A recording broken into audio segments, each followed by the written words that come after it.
Hello everyone, and welcome to today's Projects at Work webinar in conjunction with UMT360, Mastering Digital Investment Management, Close the Planning Execution Gap. My name is Andy Jordan, President of Refenzian Consulting, and I'll be the moderator today. Before I introduce you to today's speaker, just a few sort of brief admin items for you. First of all, this session is being recorded, so if you would like to share with a colleague, you'll be sent a link to the recording about 24 hours after the event, and you'll be able to do that and listen to it again. We'll also make available a download of the slides at the same time, so you'll have those available to you as well. The sound for today's session is being streamed through your computer, so if it sounds a bit quiet or a little bit loud, just check your computer settings. We will have time for some questions and answers at the end of this, so if you have any questions, please feel free to type those into your question box in the GoToWebinar console, and we'll get to as many as we can at the end of the presentation. And in addition, this session is also eligible for a PDU, and I'll give you information on that before we wrap up at the end of the webinar. Finally, there are some polling questions throughout today's presentation, so be ready for that. We'd love to get your thoughts and your input on those, so they'll be coming up throughout the presentation. So with that said, let me introduce you to today's speaker, Mike Greer, who is the Chief Executive Officer of UMT360 and a co-founder of UMT Consulting Group, LLC. Mike is widely recognized as a strategic visionary focused on helping businesses transform the way they operate and invest through the use of powerful portfolio management solutions aimed at improving operations and management processes. Mike's a guiding force in the design of UMT solutions, including Portfolio Manager, which was acquired by Microsoft. Mike's also credited with leading the creation of the portfolio prioritization and optimization framework and governance approach being used today by Fortune 500 companies around the world. Additionally, he has helped direct business transformation initiatives as a consultant for numerous financial, pharmaceutical, utility, and manufacturing organizations. Mike holds degrees in industrial and systems engineering and operations research from Columbia University and Technion Israeli Institute of Technology. Mike, without any further ado, thank you so much for joining us, and over to you. All right, thank you. Welcome to today's webcast. Today my objective are to explore the opportunities for the PMO to play a key role in managing enterprise investments. We're going to look at the future of PMO and to look at the trends and dramatic forces that are impacting the PMO. We're going to look at the driving forces. We'll uncover the secrets of the foundation of digital investment model, and to look at something that we call the investment management framework. And obviously, I'll wrap up with some recommendation. So with that, let's begin.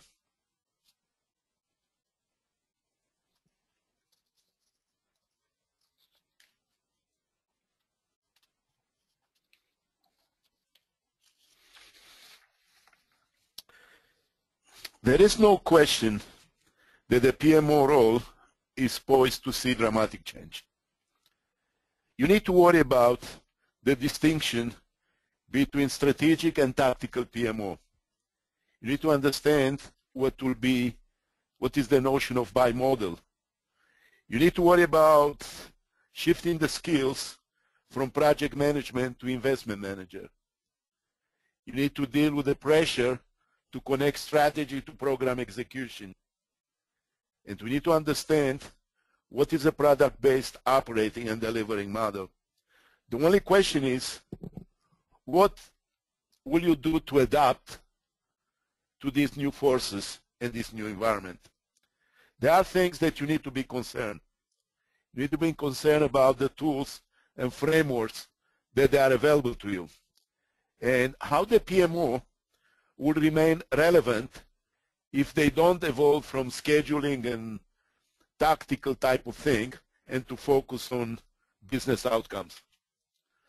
So what drives this ePMO? And the E stands for the enterprise. What drives people to change? In general, fear that the management is unhappy and that the current results and the uncertainty And the threats, disappointing results, yes. There is a failure to execute against strategy in the minds of many executives. One of the folks from Harvard Business School, Debbie Norton, claims that 85 to 90% of the organization failed to execute on their strategies. I will share with you soon some of the statistics regarding the PMO performance, and you'll see that he's quite right. And the future, if we don't do anything, looks bleak. You need to get ready for the future, because if you don't, things are going to slide.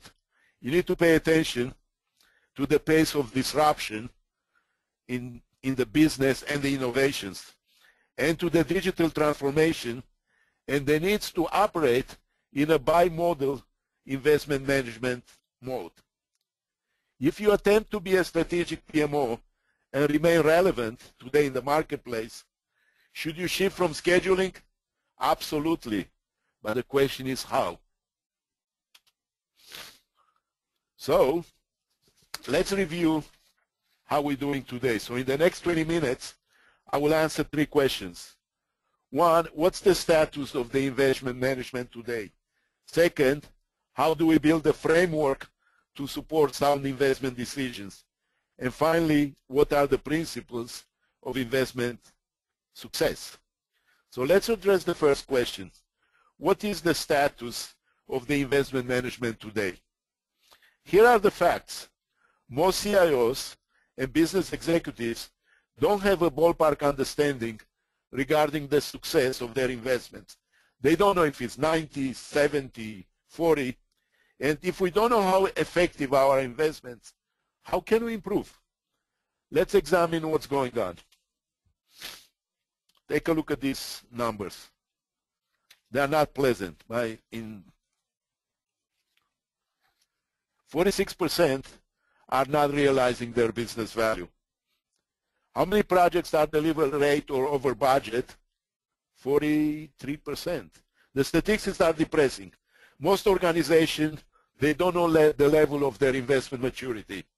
Their investment maturity is around 38% out of 100. With this poor effectiveness, can you make sound investment decisions? I don't think so. Today, we have approximately 500 participants registered for this webcast.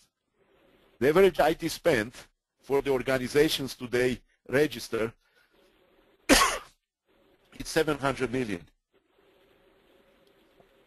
And the average portfolio size is about $150 million. If we do a very quick calculation, the average company listening today in this webcast is wasting over $70 million per year. We created UMT360 to change that. Next, we'll answer the number 2 questions. What are the principles of investment success? And we'll uncover some of the secrets of the digital investment model. But before we do that, let's go to a poll. So here's the first polling question. I've just pushed it out to the audience now. What is the percentage of projects that don't realize results in your organization? You've heard Mike speak to what the industry standards are, and Mike, I think we're probably going to see a lot of people who say, I don't know for this one as well, because there's a lack of visibility when it comes to this.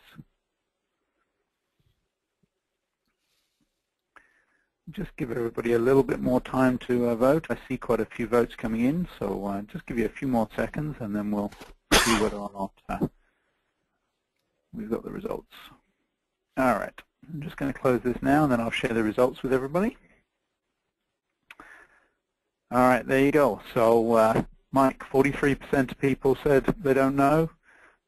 Next largest category with only 20% was 20 to 40% of projects not realizing results, and then 0 to 20 and 40 to 60 not that far apart. Does that sort of surprise you, or is that pretty much what you were expecting to see?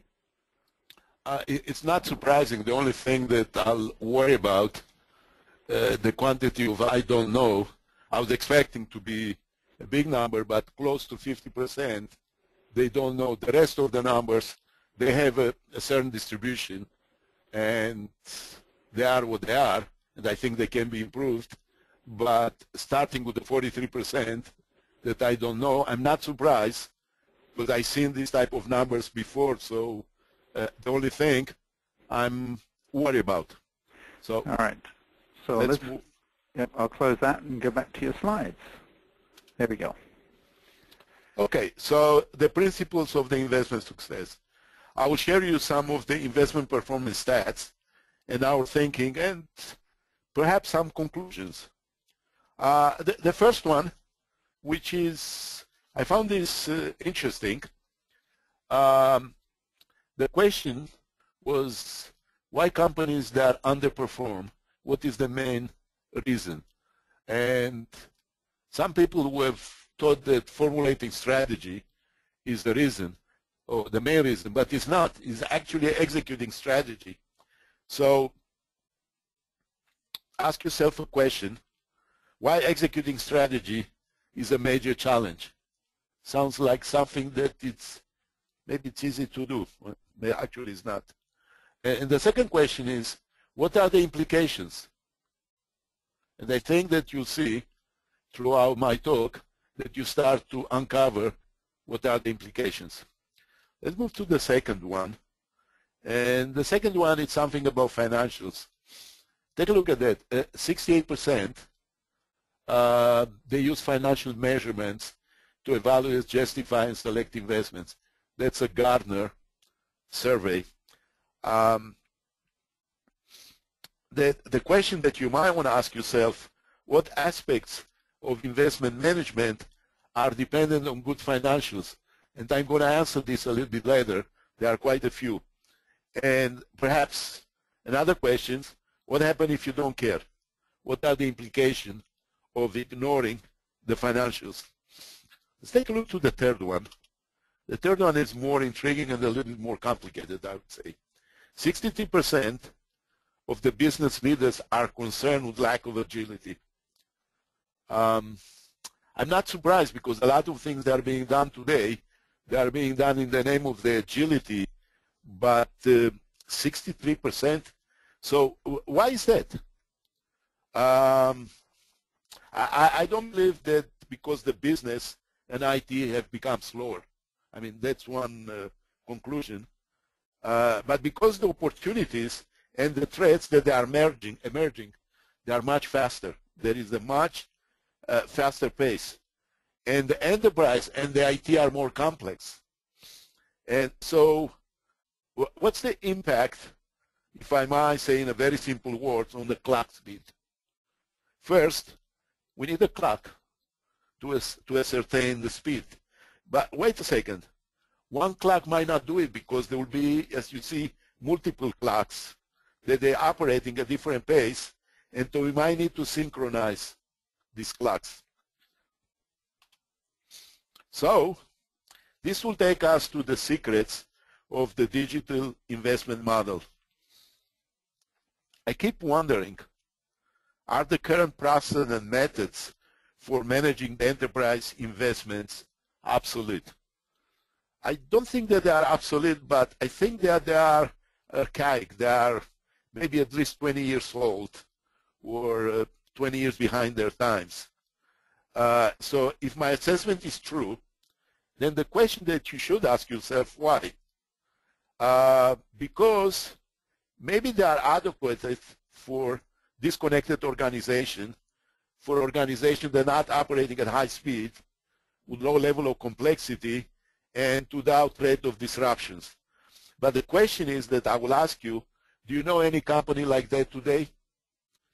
To succeed, we need to pay attention to three broad areas: linking strategy to execution, optimizing spending and responding more quickly to emerging business opportunities, and aligning the clock speeds of decision making. Let's drill down and understand what the new model looks like. And we start to connect. Well, here I'm going to clarify a few things. One, why do organizations, they have a good strategy, will struggle? Second, but what exactly are capabilities? You're going to hear me talking about capability. And finally, why are capabilities so important when we talk about execution? So here we have a company. I'm using an example from our experience that it's in automotive insurance industry and had a few strategic drivers. And one of them, which is particularly important to them, is reducing the loss ratio. The question would be, if that's what it is, where they need to invest. So here I already brought some of the capabilities, and it seems that the most related capability to the driver will be managing claims. If we look further, actually, there are two processes that they are directly related to this driver.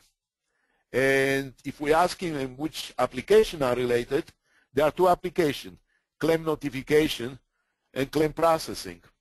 So what we know by now, things that start to be clear. We know the driver, we know the process, and we know the application. So the only question, how are we going to improve it? And we have a few programs, and we see, well, the program claims that the accident scene will be the one that will do it. Actually, what we find here interesting, you have right now a clear sight from business strategy to execution. So Connect is a very important thing and affects many aspects of the organization. And actually, one of the most important, which is innovate, it enables more than anything else because it enables top-down planning, bottom-up evaluation of opportunities, and middle or gap-driven. So we have another poll. Let's go to this poll. I'm just going to push that now. So there you go, you see it on screen. At your organization today, how wide is the gap between planning and execution? And we're offering you options for large, moderate, minimal, no gap at all, or for people who aren't that sure. Mike, any thoughts as to what people might go for with this while the people are voting? I think there are going to be a few in the large gap, maybe 20, 25%. There are going to be quite a few that I don't know. And I don't think there's anybody with no gap, and a few with a minimal gap. Let's see if how close I'll come to that. I think you'll be fairly close. I'm just going to close it now. It looks like most people have had a chance to vote. And I'll just share the results.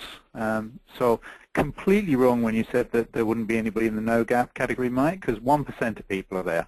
Yeah, as you said, 20 to 25% in large gap. It was 21, 43% in the moderate, which is the largest, and only 12% in don't know. I guess that's fairly encouraging. Well, it's encouraging seeing less people in an I don't know. Sometimes I don't know, I don't care.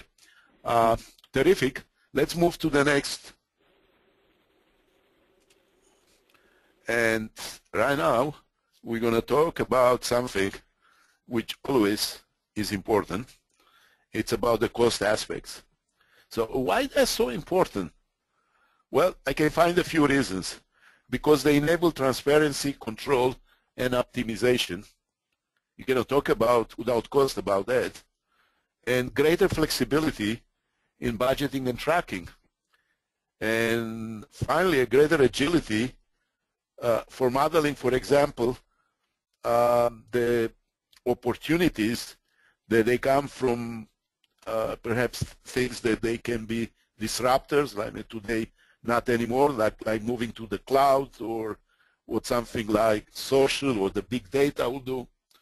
So let's go further down and talk about cost. And I have a few things that I want to say about cost. So let me start, change the pace. I'm going to ask you a few questions. Can you manage the investment with just ballpark understanding of the project cost? Can you prioritize without full understanding of the financial impact? Can you allocate without accurate costs? Can you manage and track without consideration for cost?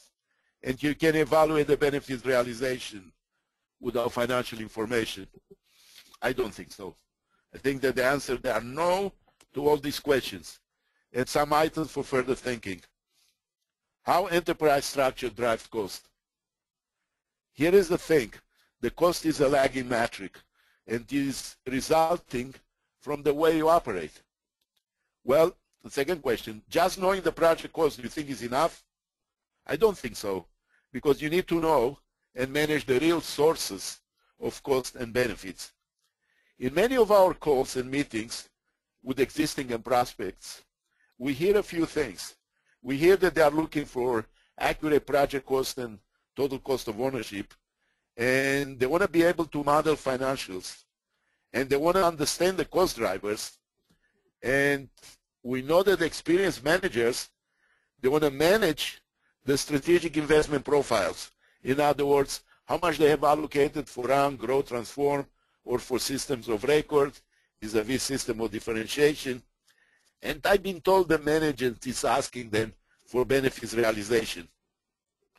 So we look for a while about how we need to connect and the financial management, but you know, without a competency-based transformation roadmap, what we really have is a bunch of ideas.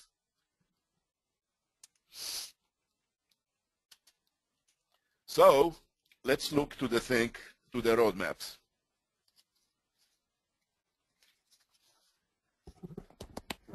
So what roadmaps do for us? Well, for sure, perhaps the biggest, they focus the organization to understand and to respect the relevance of timing. Everybody knows that it's difficult to time markets, but I think we can time everything else inside the enterprise. Roadmaps, as you can see, they speed up the execution. They can provide us greater agility. And if they are implemented correctly, they will synchronize our clocks. The current transformation roadmaps that most of us are familiar with, they are usually the project Gantt charts. And the question is, are they enough? Can they meet the objectives that are outlined? Definitely no. So what roadmaps do we need in order to answer the key questions? In the planning phase, we need to see the timing of our plans and the critical days. In the execution, when things are changing, such as project delays or cancellation or scope changes, we need to see not the impact on the project, not the impact only on the benefits, what's the overall impact on the company. We actually need three separate but integrated roadmaps: a strategic planning roadmap, an operation planning roadmap, and an execution roadmap. Some of the facts. Accelerating the IT clock speed is not a new objective. Over the last 10 years, I've seen companies that invested heavily in accelerating the development and engineering. Many consider the project delivery being the biggest barrier in meeting the speed expectation. To achieve that, many have invested in agile development, and that's a good thing. Unfortunately, the majority of these investments will not have the expected effect on speeding the IT clock, and either the enterprise clock, because they are only focused on execution. The next step is to accelerate the speed of all major areas. So we know what matters to the enterprise, the three big things. My goal right now is to provide you access to process, information, rules, and tools that are available to the best-in-class companies. And now let's address the third questions. How we build a framework that supports sound investment decisions. This is where we make the transition from concepts and principles to frameworks that are easy to implement. Some might even say that they are fun. I leave it up to you to decide. The framework that we'll present is based on three things. It focuses on your business scenario and addresses the need for diversity. What I mean by diversity, not all portfolios are the same, and you need a framework that can address them all. It's holistic, and it's covering processes, information, governance, and it's detailed enough to be actionable. And finally, it's measurable, that is meeting the performance objectives in terms of results, process, and people.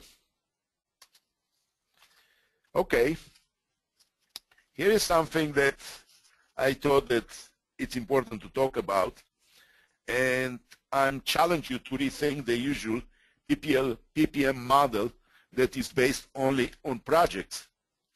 We know that any investment model has to answer a few key questions. What's the guidance strategy? How business capabilities have to change? What's the economic rationale to invest? How should I structure my investments? And what is the roadmap to minimize time to value? The model described here has 5 components. Failing to execute in any one of these components is going to have a ripple effect impacting the overall investment efficiency. Can this model, and here is the question, cover all possible enterprise investments? The answer is yes, and let me share with you how you do that.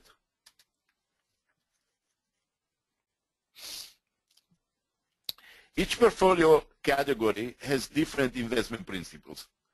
In addition to the investment principles, it's extremely important to consider and to understand the capabilities that are impacted, the rules that apply to our decisions, and the organization structure, specifically roles and capabilities. The 4 categories are competitive differentiator, commodities and operation, infrastructure and compliance, and innovation. I believe that these 4 categories, they'll cover most of the cases. Obviously, there's going to be another one that will be different, but understanding how those they are being, how we approach those, will help you to deal with a new situation. So let's take a look to the competitive differentiator. Investment in this category help business grow the top line. And the principle for them, or the investment principle, invest to grow and gain ROI. Commodities and operation, they are investment that support business function and primarily impact the bottom line. The principle is hard dollar savings, soft dollar productivity, and cost avoidance. Infrastructure and compliance, those that are interesting. Infrastructure comprise the core physical structures require the enterprise to function. Compliance include the core regulatory structures that require for the enterprise to be allowed to function. The principles, they are not simple here. It's about calculating and managing risk. And finally, the innovation. The investment by definition here, high risk, high potential. The investment principle is a little bit fuzzy, is experiment and write it off. It is extremely important to come to agreement to finance of the financial principles behind each investment category in order to execute accordingly. So let's drill down to the lower level and take a look at the model. A successful investment management relies on a strong foundation of process, information, roles, and rules. Let's start with the process. What you have here, a process that would be good for many situations and obviously will be customized. So the first thing, we have to make sure that we agree on the workflow and we agree which type of a portfolio we're addressing.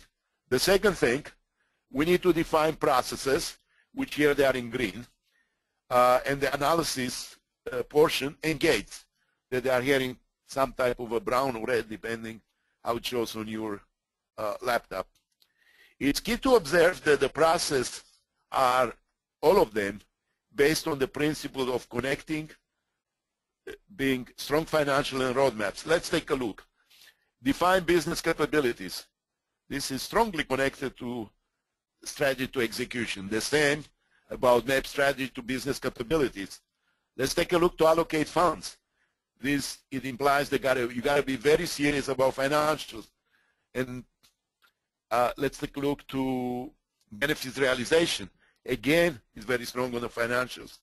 And if we look to, for example, to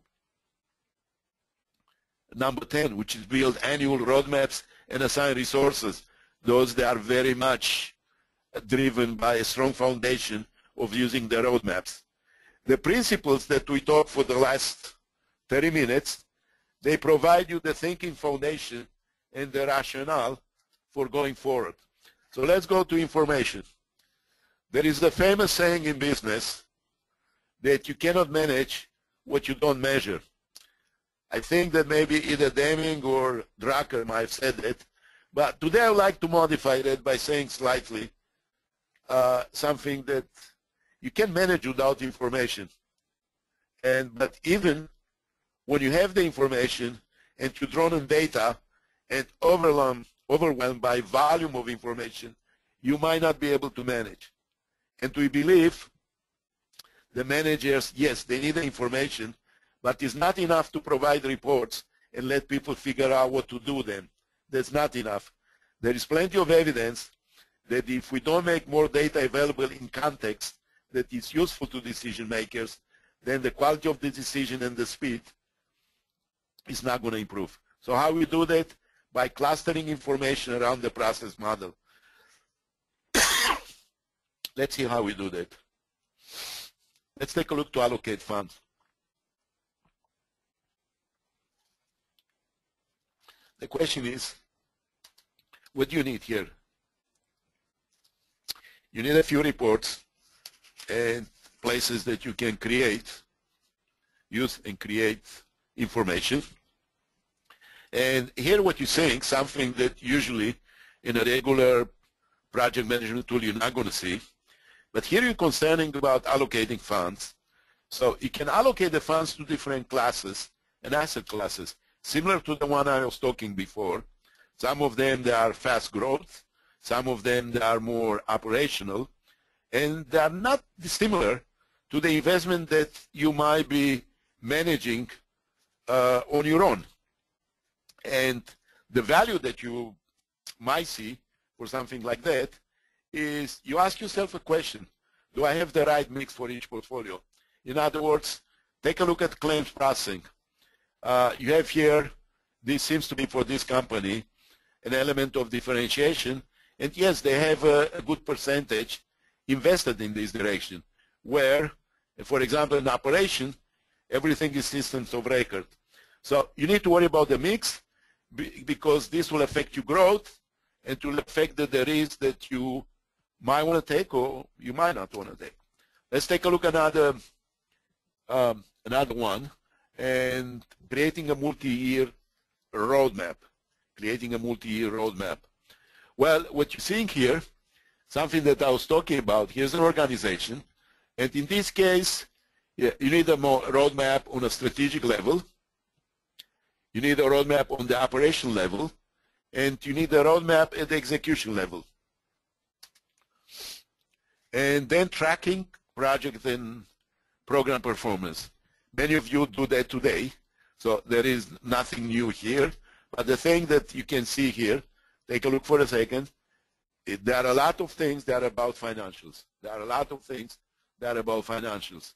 So what we're doing so far, going back, every piece of information is clustered around the process. So I'll finish with the strategic compliance. And what we're looking here at strategic compliance, you have made different promises to the organization.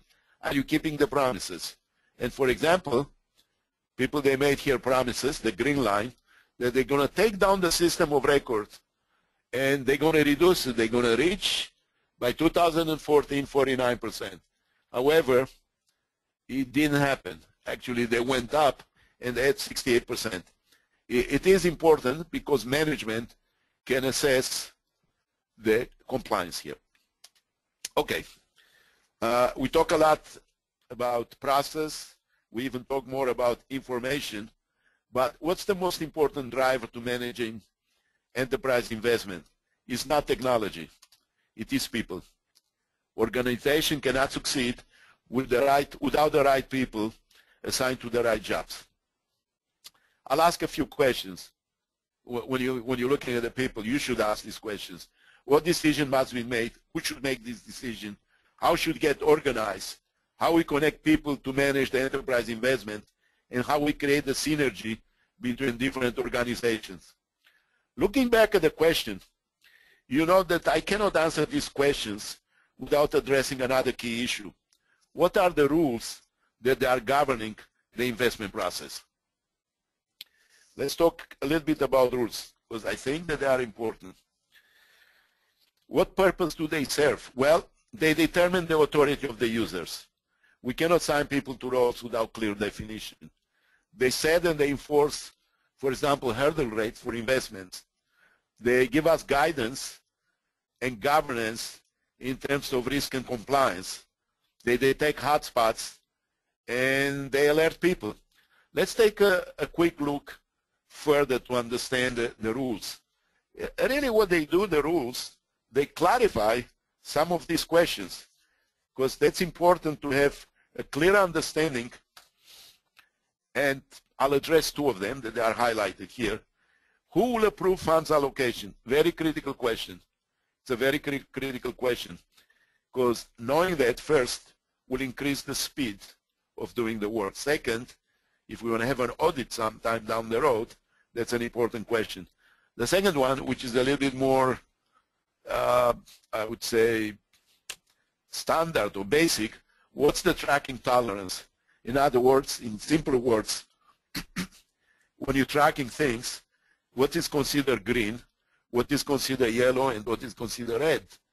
Because you can decide any type of tolerances, but the question is which are the tolerances that are appropriate for your organization. Some observations. Rules integrate execution with strategy. Financials are embedded in many rules. And one thing that I like the most, many people are asking, I've been asked many times, it's why we have brakes in the cars. And the question is, some people think is to stop. It's not about stopping, but to go faster. So the rules, in many ways, they provide the organizational brakes that are needed in order to operate. So as we wrap up a little bit, here's a great process. Really, I mean, we can improve in this process. This is good. But the question is, are most organizations doing this today?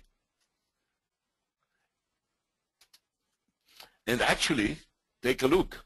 Most of the organizations, they don't do most of those things.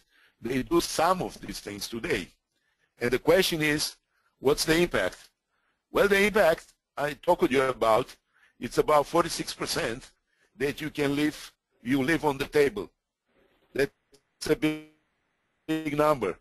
Like I say, going back to the number of people here in the room, and the average company, 70 million per year. And I was having fun, calculated that's about 35,000 an hour. But you know what? You are taking the first step. You are here today.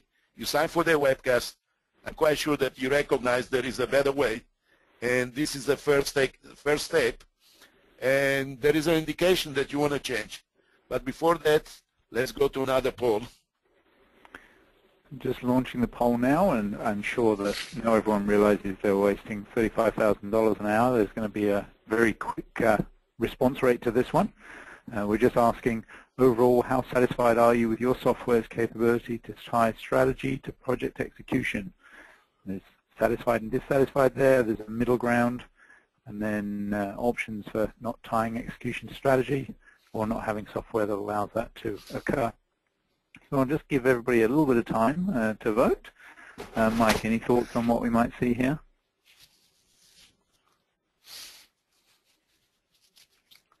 Well, I believe that we're going to see quite a few people that they don't have the software that does that. And the rest, I think, will be kind of normally distributed. I mean, from what I've seen before, maybe in the neighborhood of 15 to 20%, they don't have a software to execute that, or at least not to execute what I'm describing, because everybody can execute something. All right. So let's close it now and see what people have got to say. And here's the results. And you can see 36% don't have the software, and then fairly even, yeah, just about a normal distribution, I guess, in the other categories, between 15 and 18% for each of those. A little bit of a surprise there, Mike, so many people don't have the software? No, I was expecting that, so I didn't know if the numbers there are 40 or 50, but it is a significant number. And yes, you can do it with other things, but it's extremely difficult. All right, let me close that and go down to your presentation. Okay, so I was speeding up and cover lots of ground in this short amount of time. I would like to finish with some recommendations that perhaps you can use to start to transform your roles.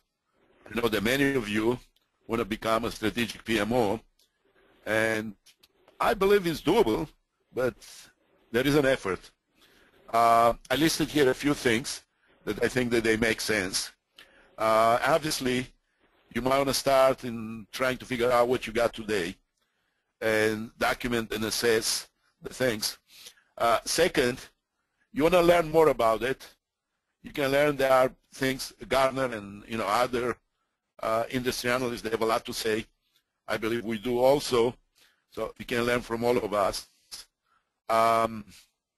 You need to evaluate what are the opportunities of this digital investment management, and this will help you to understand why you want to change.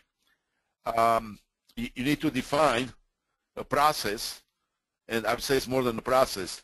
The process, the information, roles and rules, partial completion will not do it.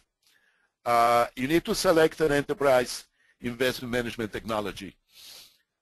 Be aware that what I call a stretch project management tool is not going to do it, because the focus, they are great tools, but the focus is on scheduling and kind of execution, is not on managing the investment. And I cannot, I should talk more about it, but developing the skills for this digital investment management is important. What we found out, that when people, they talk about change readiness or lack of change readiness, can usually be attributed to will and skill. And finally, you need to create a roadmap. And this one I'll help you a little bit. I lay down on the top some of the steps that you might want to look about. The first one should start usually with the discovery. Take you 30 days, maybe a little bit more. Really what you're doing then, you're trying to understand why you want to change. You're trying to understand how your organization can improve, and you're looking really for a return on investment in order to mobilize the organization to change. The onboarding usually takes 1 to 3 months, and what you're looking for, an efficient deployment and a faster time to value. We're talking here $70 million that maybe they are wasted. The only question is, how can you go fast to start to recover some of that? The adoption usually takes 3 to 6 months, and here what you're looking for usage. You're looking that your people are using the process and they are continuously improving. And finally, when you're reaching an end for something 6 months to 2 years, you start to discover additional usage to maximize the investment that you made in the process and in the software. So I have a few words. First, I want to thank you. Today, most of what I really want to share with you, that I believe that the most PMOs today, they have the key strengths, skills, and talents to do what I describe here, and to differentiate their roles within the organization. And because of that, I think that the PMO actually is the perfect fit for being the leader in the investment management team. The current market environment together with all the threats and opportunities from the digital age that I described, they are not threats for you if you do the right thing, because they create more opportunities than ever before. So the PMO can transform the way organizations manage their investment, and this is cause for optimism. Thank you, and I'm ready to take some questions. Thank you so much, Mike. And just a reminder for everybody, we do have about 13, 14 minutes left for questions. So if you have any questions for Mike, please feel free to type them into the question box on your GoToWebinar console, and we will get to as many of them as we can before the top of the hour.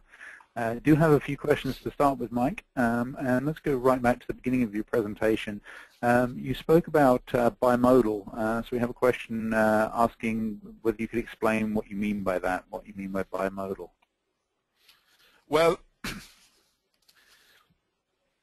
a bimodal it's something we have today. There are two objectives the organization has today.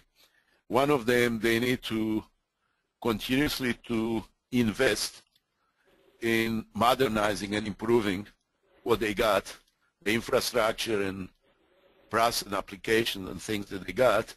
But together with that, they need to be able to move into the digital age.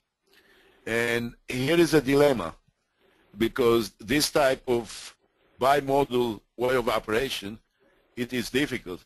Do I deal with that as one portfolio? Do I deal this as two portfolios? And if you remember through my presentation, I described possible 4 portfolios that there are today. Actually, if we look to them, at least one of them looks like more related to modernizing what I got, and the second one looking more investing, a few of them investing in innovation. So the question, the answer is not very simple. Should I have one portfolio or should I have 2? And also, the bimodal really focuses you to think what are the principles, and also focuses you to understand what are the capabilities that they will be impacted. So it focuses you not to go in a very, I would say, traditional way, which is say, well, you know, we're going to prioritize, we're going to optimize, we're going to do that. You cannot do that, because you need to understand how you're going to deal with each portfolio, which type of principles you're going to apply to that, and what are the elements that are impacted. So bimodal actually is one of the things that are driving this new type of thinking, because there is no other way, in my opinion, to address the bimodal. And there's more that actually I have to say about bimodal, but so a few people are asking about where this strategic PMO should report in the organization. Different people have been sort of suggesting that they deal predominantly with one particular type of project, but obviously if we're looking more strategically, we're looking more enterprise-wide.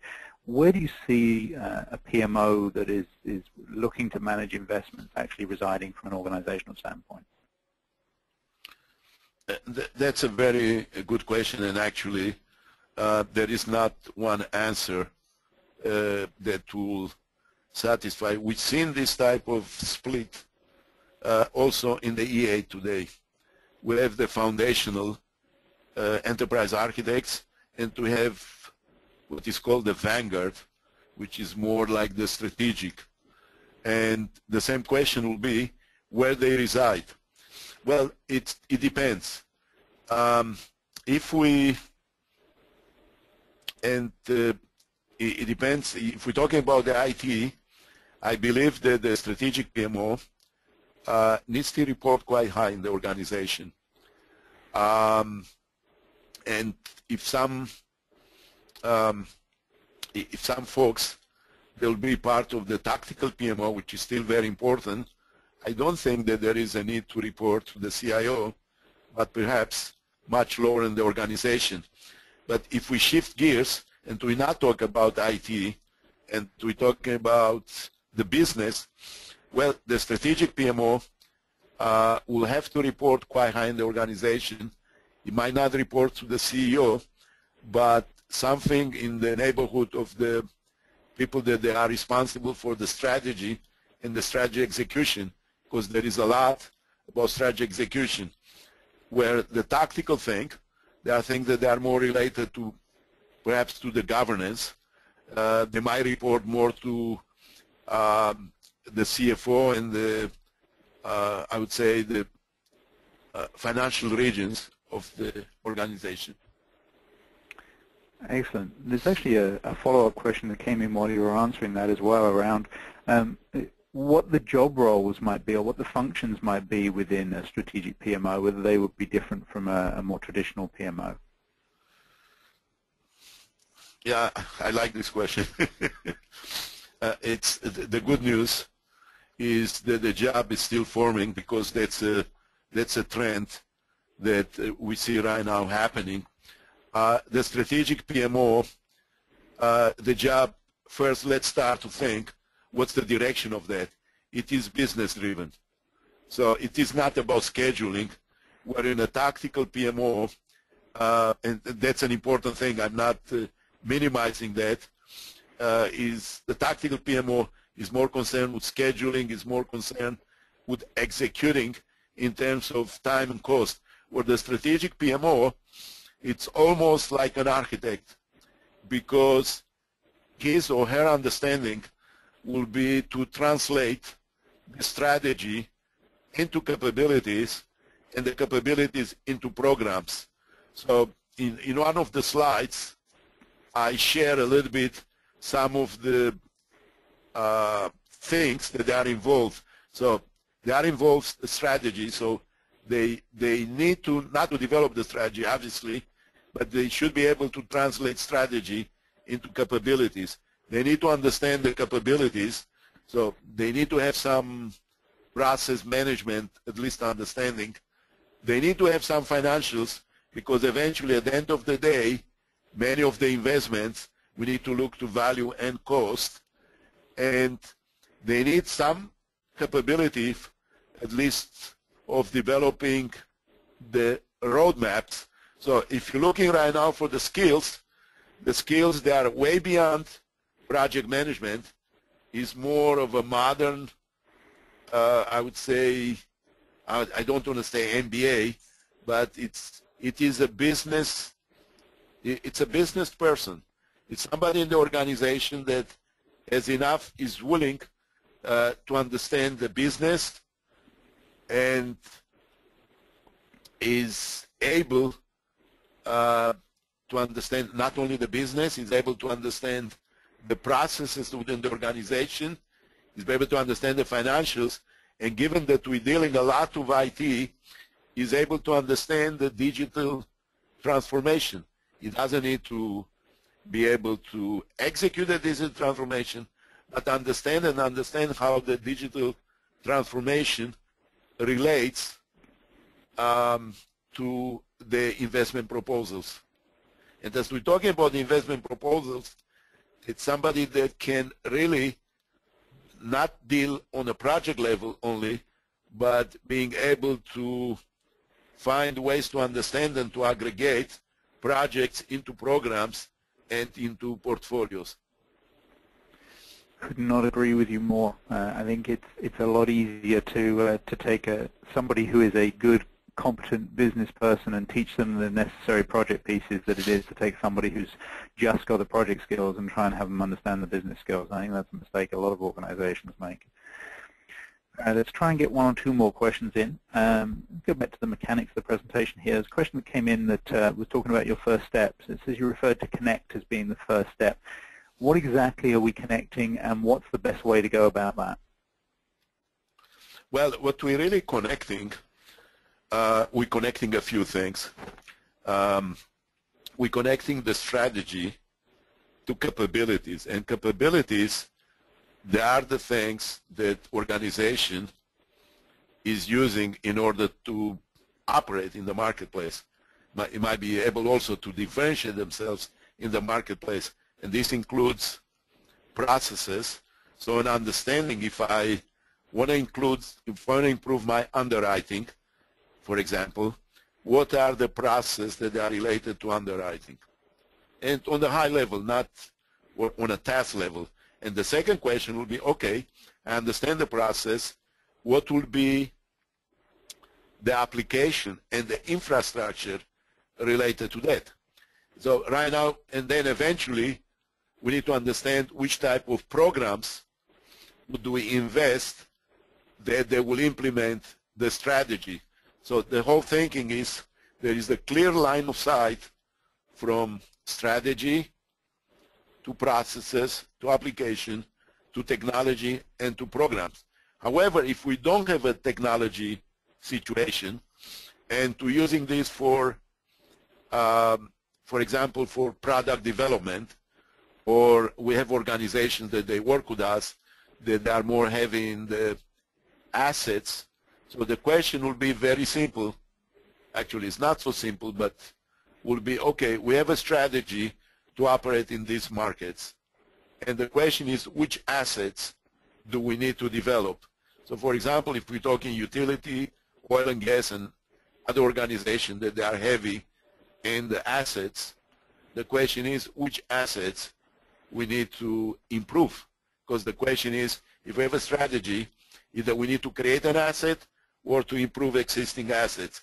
And similar can be said about products. So capability is whatever it takes really to be successful in the market, and includes process, products, assets, obviously includes also skills and platforms. Excellent, thank you. I think we are getting pretty short on time, so I don't think I'm going to try and squeeze another question in and not really have time to answer it. Sorry for those people that we didn't quite get to your questions. Now, Mike, if people want to learn more about UMT360, they can go to UMT360.com. Oh, absolutely. I would love them to do that. And also they can shoot me an email if they have more questions or they have experiences that they want to share with us, and we learn more from people than sitting here and dreaming about things. Excellent. And I also promised people that I would give them information on the PDU before we wrapped up. So this session is eligible for a Category C PDU from the PMI, which is the self-declared category for self-study. So all you need to do is go to pmi.org, go to the professional development section of the website, and enter in all the information there relating to this webinar. If you're not sure what any of it is, you will have all the information sent through in the email that comes out within 24 hours with a link to the presentation, slides, and to the recording. So with that said, Mike, thank you so much for your time. As always, an amazing presentation and great interaction with our audience. So thank you very much for that. Thank you everyone for joining us, and please join us again for the next Projects at Work webinar soon. Thank you.